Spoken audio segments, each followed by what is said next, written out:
Bloomberg Audio Studios. Podcasts, radio, news. Tracy, did you read our newsletter contribs this week from Neil Dutta and Skanda? It would be terrible if I didn't. Not only did I read them, I lightly edited them. That's right. You did. I think I uploaded the text of them and then you edited them.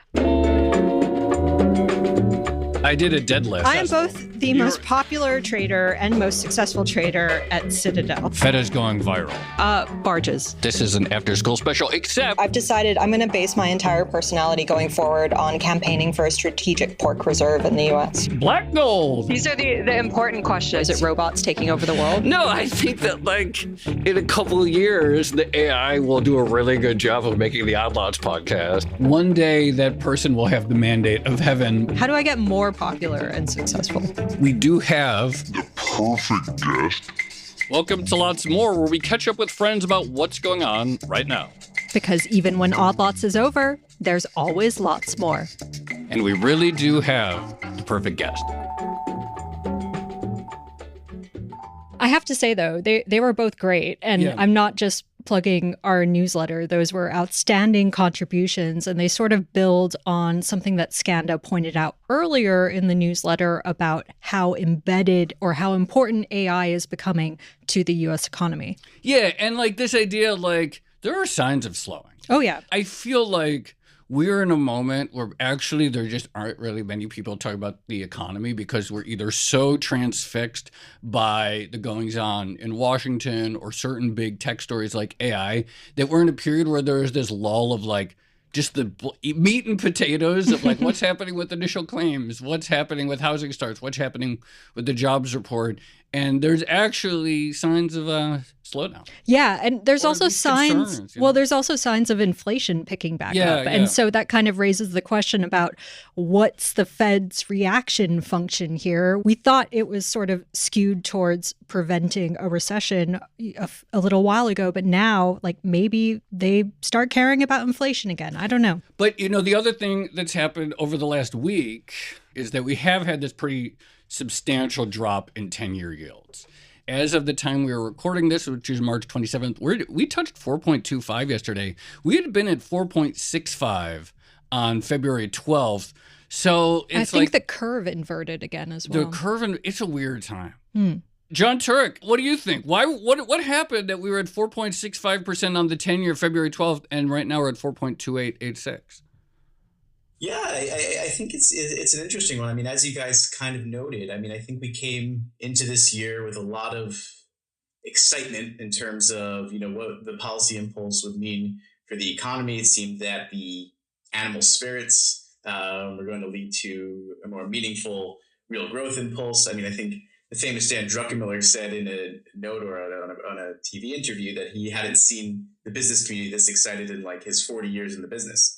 And, I think that we've had a little bit of a transition in what that policy impulse means and the fact that it seemingly is two-sided. As we're seeing today, tariffs are also a big part of that policy impulse.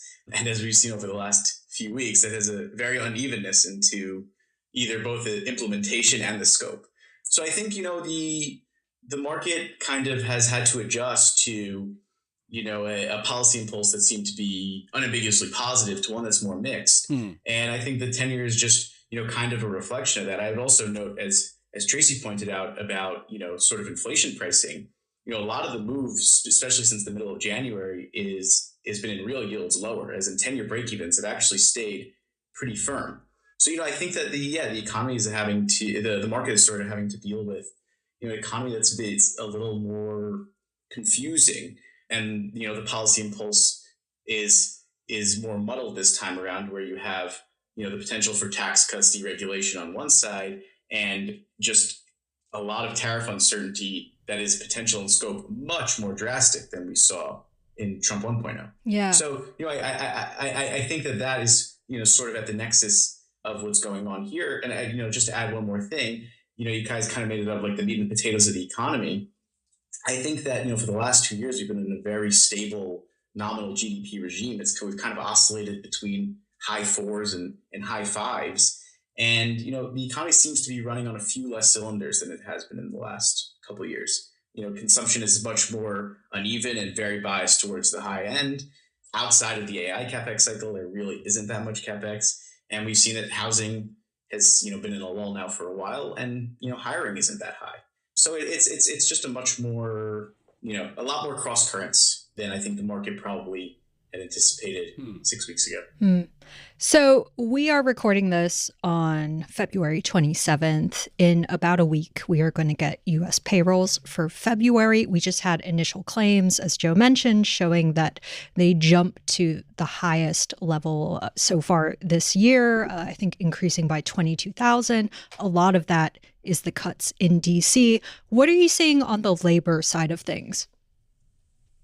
Yeah, I think that, from the labor market perspective, I still think the economy is in a decent equilibrium in terms of that we have a pretty stable unemployment rate.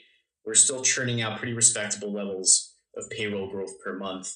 And that's, sort of been noted by the Fed now that, they're much less worried about the labor market side of their mandate than they were, say, in Q3.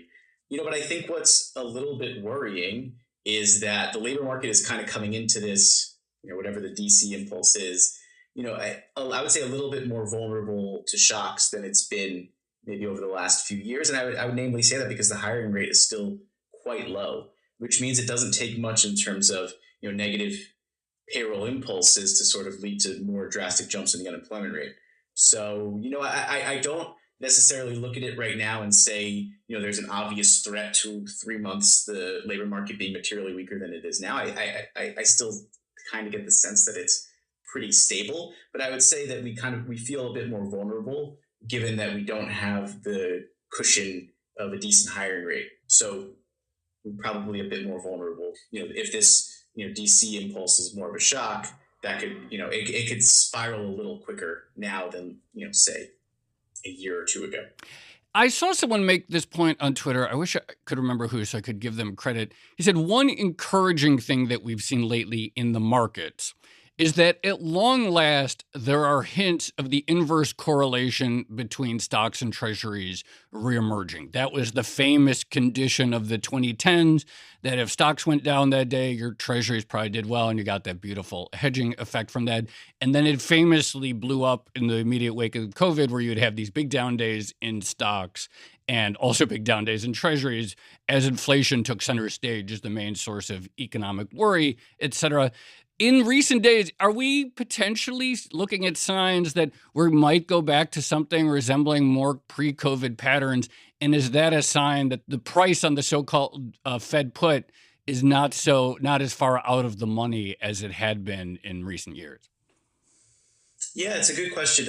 I'm not sure. I think that, the simple empirics that have kind of come out is that when core PC is printing below 3, you'll get a decent buffer from treasuries in the way of a growth shock that will, cushion the risk asset side of your portfolio.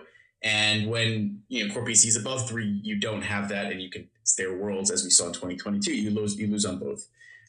I think that it's a little early on in terms of kind of getting a sense for like what the tariff impact on spot inflation is going to be, because, I think that what's different to me about this time versus, Trump 1.0 is the psychology of price setting is totally different. Yeah. And as we see every Q1, even in an economy that's, much more balanced in terms of inflation, where we've noted that, companies don't feel the same ability to pass through price, but we see every Q1 that price resets have still been pretty strong, especially as it's places now like Canada who are, being inflicted in all this. It seems that you kind of have to keep an open mind that, spot inflation could move a decent amount if the price setters feel that in the post-COVID world, it's much easier to pass through any pain on their input side to the output side. So I think from like a base case, I think it's fair to say that, we're not durably going to a core PC plus 3 world, so that Treasury should sort of, the underlying fundamentals of 60-40 should be okay. But I wouldn't say it's all, it's kind of all clear for a return to the pre-COVID world. We just don't really know yet how price setters are going to internalize this pass through. Yeah, Joe, I remember Tom Barkin over at the Richmond Fed making exactly this point, this idea that one of the things companies learned from the post-COVID world was just how fast and perhaps just how far they could push on price. And so that's still lingering in their minds, even if they're not doing it as much as they were back then. So it seems like they could raise them very quickly if they saw a chance. Yeah. No, I'm fascinated by that. The reminder that price increases can be part of the corporate playbook is not going to be forgotten. By the way, I should mention Jon Turek is the founder and CEO of JST Advisors. Been a few years since we had him on. It's nice having him back. Let's talk about the DC impulse. So I think right now, these cuts that we've seen towards federal employment, very few people would say they're going to meaningfully change the dial on, deficits, or et cetera, at this point. But they're real and they're happening, and there's a lot of anxiety, and there are a lot of people who are out of a job that never expected to be, and there are a lot of stories. We saw in a recent, I think it was the Conference Board survey, respondents saying that expectations of fewer jobs existing 6 months from now, that spiked in the survey, highest level now, I think, since 2013. Talk to us a little bit about how you are thinking about the sort of macro impulse from the labor market cutting that's happening in DC. Yeah, I mean, I think that, as a baseline, it's hard to see that it being an outsized factor in terms of kind of the status quo in the labor market. But I think, kind of as I said, I think you have to kind of take it in the context of the hiring rate in the economy is lower now. Yeah. So I think the labor market as a whole is more vulnerable to things that, kind of net shouldn't be as big of a deal.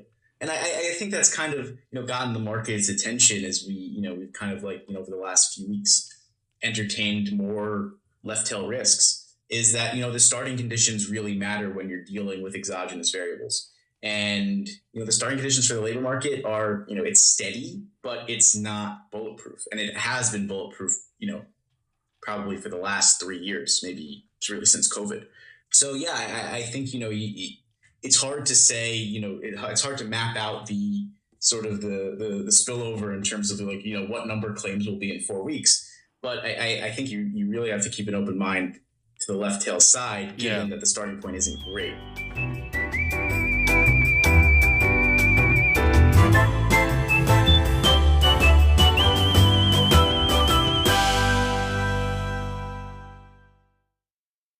By the way, Tracy, for people listening who want to understand this sort of why some of the engines that were growing are not there anymore, I thought, so Neil's 4 points, real incomes aren't rising anymore.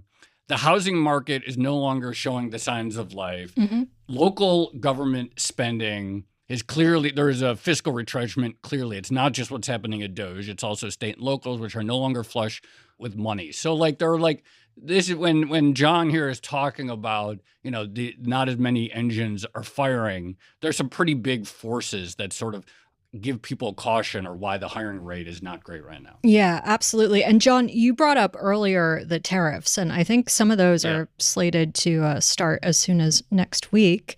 How long would you expect it would take for the effects of those to feed into the U.S. economy, either in terms of corporate earnings or the inflation rate? I think the interesting thing about tariffs, as opposed to a lot of other policy measures, is the impact is fairly mechanical.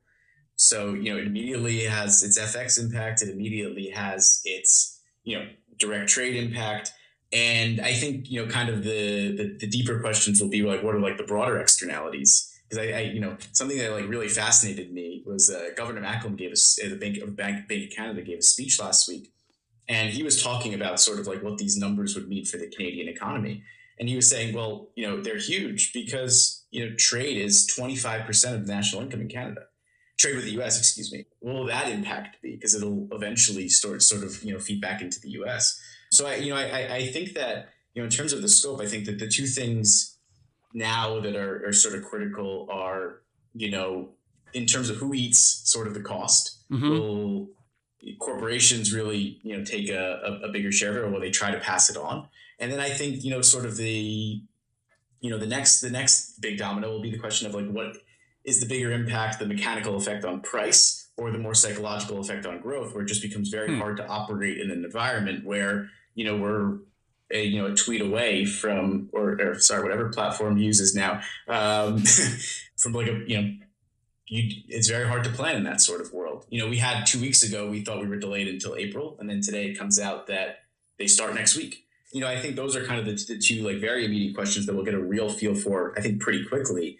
And then, kind of zooming out, the bigger questions is like, how does the global economy absorb this? Because some of these numbers this time around, I think it's a big point to emphasize, where like a lot of the tariffs last time were really focused on China, and substitution effects like kicked in pretty quickly. And also the companies had time to sort of digest that this was coming, where this time around, both in terms of scope and who it's applicable to, seems much more vast. So I think that will be really crucial to watch. Tracy, something I've been thinking about a lot is that if you want to find like this sort of, first of all, admire the fact that Trump still posts primarily to Truth Social, even though Twitter is sort of now that's what it's called, Truth Social. The spiritual home of Trumpism is on Twitter. So the fact that he's sticking to Truth Social, I sort of admire it. Do you think Elon talks to him about that? I'm just like wondering, like, what does Elon think about this, that he's still holding out on Truth Social? Anyway, I always think like, there's sort of like a core pillar of the sort of Trump coalition in the United States is like small business owners and small business optimism. It's been through the roof since the election, but they don't like tariffs by and large. And if you look at any regional business survey, et cetera, you'll find a lot of clearly politically inclined respondents who are excited about the Trump administration and then say, but we're worried about trade. And I'm actually, for the first time, especially assuming these tariffs go into effect, extremely excited about the headline numbers of the NFIB survey in the coming months, where you have this core Republican constituency, which is totally on board generally with everything except tariffs. I think that's going to be something interesting. No, it's going to be really interesting to see whether, I guess, political allegiance trumps some of the feelings around business effects. Ooh, I said trumps. There's a pun for you. It's crazy his name is Trump. Sorry, I always think, like, what an amazing acronym. Anyway. I mean, he owned a casino and his name is Trump. I know this has been observed hundreds of times, but it still always blows my mind. Thank you, Joe, for reminding us. It's his real name. That blows my mind all the time. Lots More is produced by Carmen Rodriguez and Dashiell Bennett with help from Moses Ondom and Cale Brooks. Our sound engineer is Blake Maples. Sage Bauman is the head of Bloomberg Podcasts. Please rate, review, and subscribe to Odd Lots and Lots More on your favorite podcast platforms. And remember that Bloomberg subscribers can listen to all of our podcasts ad-free by connecting through Apple Podcasts. Thanks for listening.